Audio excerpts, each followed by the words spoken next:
आज जो है हम सब हिंदी के एक महत्वपूर्ण टॉपिक पर बात करने वाले हैं और टॉपिक का नाम है संधि, जो हर एक एग्जाम में बहुत इंपॉर्टेंट है और संधि से हमेशा क्वेश्चन पूछते रहते हैं। तो इस संधि के बारे में चर्चा करेंगे। तो संधि के देखिए, संधि का मतलब क्या होता है आप लोग देखते हैं। दो वर्ड यानी कि दो जो शब्द होता है, शब्द के मेल से जो बने शब्द उससे जो विचार उत्पन्न होता है उसे संधि कहते हैं। यानी कि हम ये ऐसा समझ सकते हैं, दो वर्णों के मेल से जो जो जो विचार उत्पन्न होता है उसे क्या कहते हैं, संधि कहते हैं। इस प्रकार से लिखा गया है, दो वर्णों के मेल से जो विचार हो गया है, क्या होगा, विचार उत्पन्न होता है उसे संधि कहते हैं। और संधि के जो है ना, तो ये जो संधि का मतलब क्या होता है, आप लोग संधि मतलब ना देखते हैं, समधि समधि मिलान नहीं देखते हैं आप लोग, देखिएगा समधि मिलान ऐसे के भूत वाला बना देते हैं। तो ये जो एक दूसरे के विवाह शादी में नहीं देखते हैं, गले में गला मिलते हैं शब्द, उसी प्रकार से इसमें क्या करना है, दो शब्दों के मेल से जो विकार उत्पन्न होता है उसे ही संधि कहते हैं। चलिए, संधि के जो है मुख्य रूप से संधि के कितने भेद होते हैं, तो संधि के मुख्य रूप तीन भेद होती हैं। तो संधि के मुख्य रूप से तीन भेद होते हैं। तो यहाँ पे देखिए तीन भेद, पहला भेद है स्वर संधि, दूसरा व्यंजन और तीसरा विसर्ग संधि। ये तीसरा विसर्ग संधि जो है, अब ये जो बहुत इंपॉर्टेंट संधि है, तो हम सब जो है स्वर संधि और स्वर संधि के बारे में हम सब जो है आज चर्चा करने वाले हैं। तो स्वर संधि के देखेंगे, उसके बाद व्यंजन संधि को और विसर्ग संधि की। तो स्वर संधि को हमसे देखते हैं। तो स्वर संधि में आप लोग देखिएगा, तो स्वर संधि बहुत इंपॉर्टेंट है और स्वर संधि से हमेशा एग्जाम में क्वेश्चन पूछे जाते हैं। तो ये देखिए, तो स्वर संधि के आप लोग देखिएगा, तो स्वर संधि के भी 5 भेद होते हैं। स्वर संधि के 5 भेद कौन कौन है, तो ये देखिए, गुणवाचक हो गया, उसको गुण संधि हो गया, वृद्धि संधि हो गया, अयादि संधि हो गया, यन संधि हो गया और दीर्घ संधि हो गया।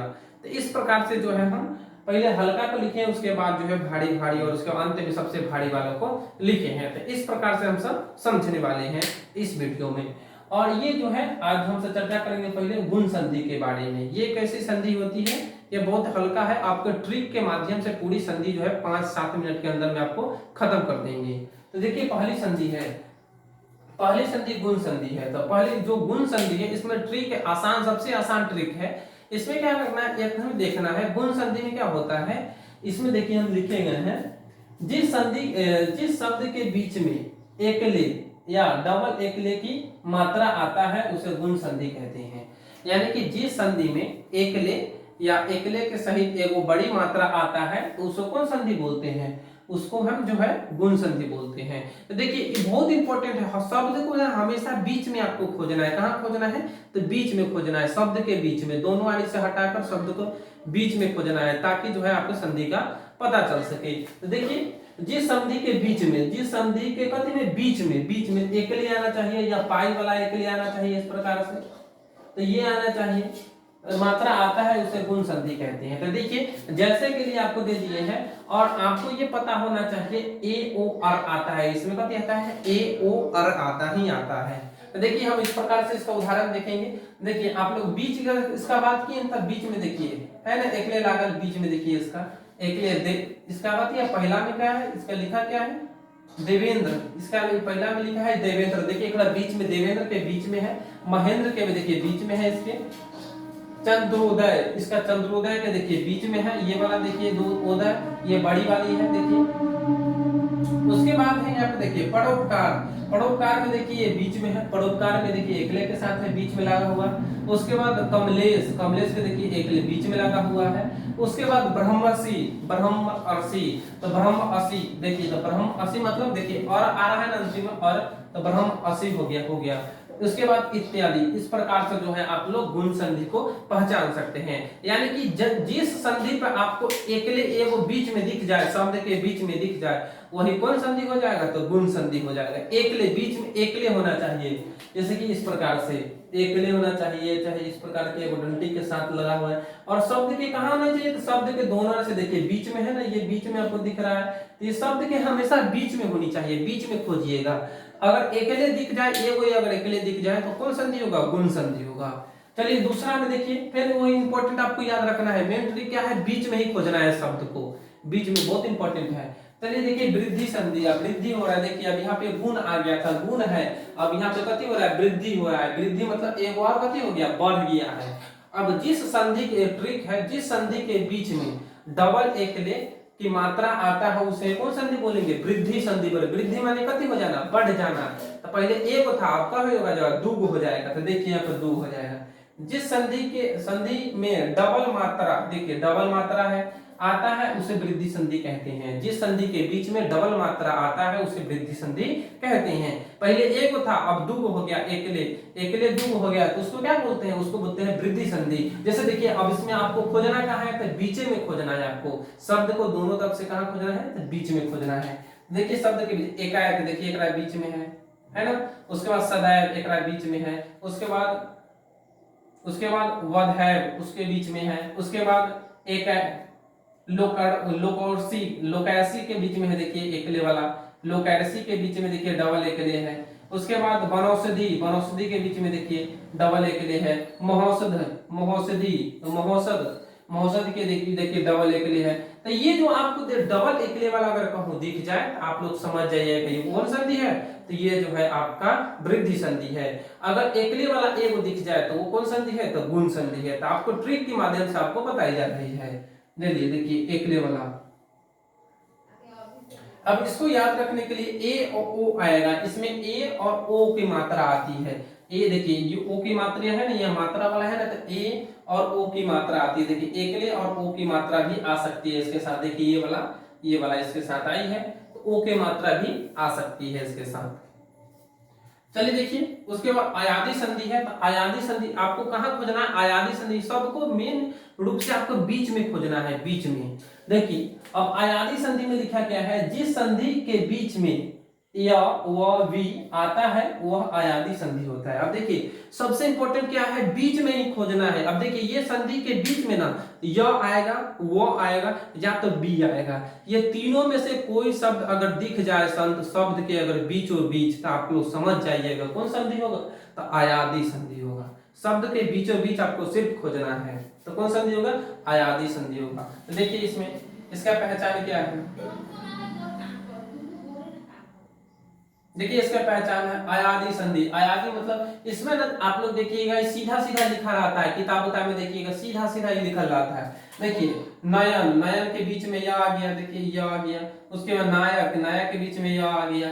गायक के बीच में या आ गया, देखिए या आ रहा है। उसके पावन के बीच में वो आ गया। उसके बाद गायिका, देखिए या आ गया। उसके बाद देखिए गवनी के बीच में बी आ गया, देखिए यहाँ पे बी आ गया। उसके बाद इसी प्रकार से भाविनी एक बीच में बी आ गया। तो इस प्रकार से आप लोग शब्द को कहीं खोजना है, तो शब्द को कहीं नहीं खोजना है, शब्द को बीच में खोजना है। और कौन कौन शब्द खोजना है? तो य व वी। तो आपको याद करने वाला खाली का है य व वी। अगर कहूं दिख जाए शब्द के बीच में तो वह कौन संधि होगा? तो वह संधि होगा अयादी संधि होगा। कौन संधि होगा? अयादी संधि। चलिए उसके बाद है यन संधि। अब देखिए चौथा संधि है यन संधि। अब यन संधि और बहुत आसान है यन संधि। तो यन संधि के देखिए क्या ट्रिक है इसका? यन संधि में कोई न कोई अधूरा शब्द रहता है। अब देखिए यन संधि में क्या होगा? शब्द के जो बीचों बीच होगा कोई ना कोई क्या होगा? अधूरा शब्द उसमें लगा होता है। तो आप लोग समझ जाइएगा ये कौन संधि होगा? यह संधि जो होगा ये आपका यन संधि होगा। तो देखिए इस प्रकार से अधूरा शब्द यन संधि कहते हैं। देखिए तो यह अधूरा शब्द किस पर होगा? तो आपका ट्रिक है य व र पर। यानी कि आप यन संधि में यह याद रख सकते हैं य व र। य व र पर जो है कोई न कहूं अधूरा शब्द बीच में आपको दिखवे करेगा। और जब भी बिजली गिरेगा तो य व वहीं पर गिरेगा बिजली। देखिए इसमें कैसे बिजली गिरता है। देखिए यद्यपि देखिए यद्यपि, तो ये जो आधा य है, आधा य आधा ध यद्यपि। अत्याचार, देखिए अत्याचार में आधा त य पर है, देखिए य पर लगा हुआ है ना, तो आधा त। उसके बाद देखिए द पर है आधा लगा, हलंत लगा, ये देखिए बीच में य आ गया। ये आधा द है, ये आधा ध एक साथे लगा हुआ है। उसके बाद इत्यादि में देखिए य के साथ त आधा त आ गया। फिर देखिए अत्यधिक में देखिए य के साथ आधा त आ गया। उसके बाद मात्रा में देखिए मात्रा, देखिए अब इसके ना आपको बीच में अधूरा शब्द अगर कहीं दिख जाए, देखिए मात्राज्ञ जो है अधूरा शब्द यज्ञ है। उसके बाद अभिनय अभिनय देखिए न, व के ऊपर देखिए आधा न, यानी कि आप अगर कहूं य व र के साथ अगर कहीं अधूरा बीच में शब्द दिख जाए तो समझ जाइएगा कौन संधि होगा, यन संधि होगा ही होगा। यानी कि आपको मेन याद रखना है, बीच में शब्द के बीच में आपको खोजना है। चलिए अब अगला क्वेश्चन, अगला है 5वां दीर्घ संधि। अब दीर्घ संधि क्या है, तो ये सबसे जो है इसमें क्या खोजना है आपको, सबसे इसमें बड़ी मात्रा वाले शब्द को खोजना है, खाली बड़ी मात्रा वाला, वो बीच में बड़ी मात्रा वाला। जैसे कि देखिए बड़ी मात्रा कहने का मतलब क्या है, जैसे कि बड़ी मात्रा का ई हो गया ये बड़ी मात्रा, उसके बाद ई जो हो गया ये बड़ी मात्रा, ऊ हो गया ये बड़ी मात्रा वाला हो गया। तो इस प्रकार की जो है शब्द के बीच में ही आपको खोजना है। तो ये बड़ी मात्रा वाला ई हो गया, उसके बाद इधर हो गया ई हो गया ये बड़ी मात्रा वाला, ऊ हो गया ये बड़ी मात्रा वाला। तो इस प्रकार के शब्द जो है कहाँ खोजना है, तो शब्द को ही बीच में खोजना है, आपको कहीं नहीं जाना है, बीच में ही ध्यान देनी है। देखिए जिस संधि में बड़ा मात्रा आ ई ऊ आता है उसे दीर्घ संधि कहते हैं। यानी कि जिस संधि में आ ई ऊ यानी कि बड़ी मात्रा वाला शब्द बीच में आता है उसे ही कौन संधि बोलते हैं, तो उसे ही दीर्घ संधि हम सब कहते हैं। दीर्घ संधि में देखिए, इसमें देखिए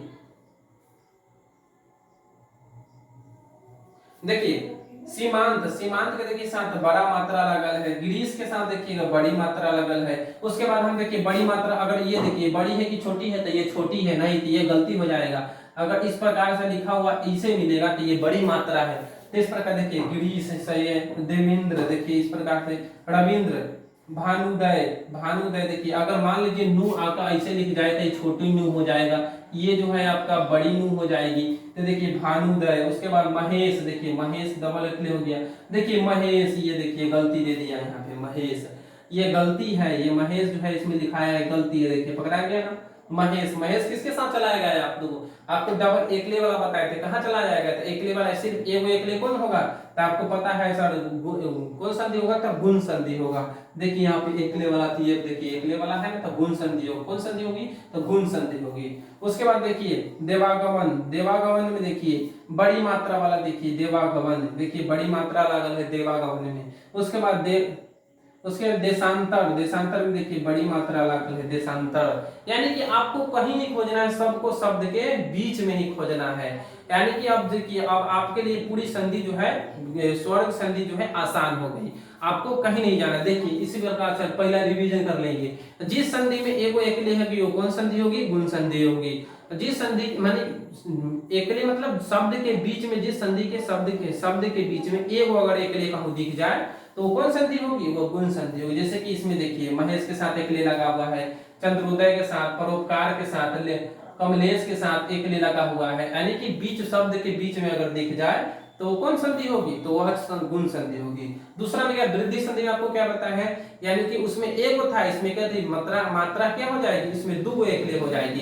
तो दो एकले हो जाएगी तो देखिए ऐसे सदैव में देखिए डबल एकले, एकाएक, वधैव, लोकायक, वनौषधि, महौषधि इत्यादि। इस सब में क्या है, इस सब में डबल एकले है, देखिए यहाँ पे डबल एकले। तो गुण संधि में एक, वृद्धि संधि में दो गो।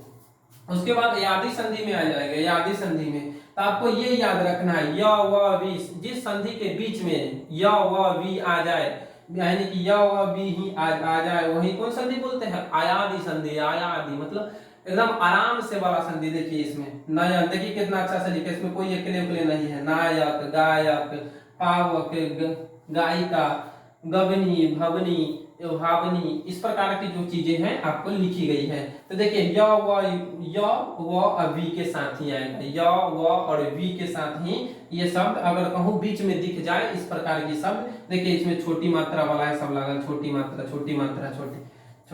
वाला सब है। तो इसमें क्या है, आयादी संधि माने आराम से य व वी, यानी कि जिस संधि के बीच में य व और वी दिख जाए वो संधि कौन सी संधि होगी, और छोटी मात्रा वाला दिख जाए तो कौन सी संधि होगी, तो वो संधि आयादी संधि होगी। उसके बाद यन संधि में आपको बताया था, यन संधि में जब भी बिजली गिरेगा तो कहाँ गिरेगा, य व और र पर गिरेगी। यानी कि य व और र पर ही कोई ना कोई कथी हो जाएगा, अधूरा शब्द के बीच में देखेंगे य व और र पर कोई ना कोई अधूरा शब्द जरूर जुड़ल होगा, समझ जाएंगे कौन सी संधि होगी, तो वह संधि होगी यन संधि। कौन सी संधि होगी, यन संधि। उसके बाद दीर्घ संधि की बात की तो दीर्घ संधि में आपको बताया है सब इसमें बड़ी मात्रा वाले शब्द आएंगे। बड़ी मात्रा अगर संधि के बीच में दिख जाए, किसी शब्द के बीच में दिख जाए तो वो कौन सी संधि होगी, तो वो दीर्घ संधि हो जाएगी। जैसे कि इस प्रकार से का हो गया, ई हो गया, इस प्रकार से देखिए री हो गया। अगर हम ये वाला री लिखते हैं तो ये तो गलती हो जाएगी, किस संधि में आएगी ये वाला री, ये छोटी री की संधि में आप लोग देखे हैं तो इसमें देखे हैं तो ये जो हो गया अयादी संधि में आएगी। लेकिन ये वाला जो री है ये दीर्घ संधि में चली जाएगी। उसके बाद हम नू लिखते हैं तो नू ये वाला कथी हो गई, छोटी है, और ये वाला क्या हो गई, बड़ी हो गई। तो ये किसके साथ चल जाएगी, तो दीर्घ संधि के साथ चली जाएगी। इसमें सब बड़ा वाला दिखना है, शब्द को है बीच में इंपॉर्टेंट है। चलिए आपको इस प्रकार से जो है आपको संधि समझ में आई होगी।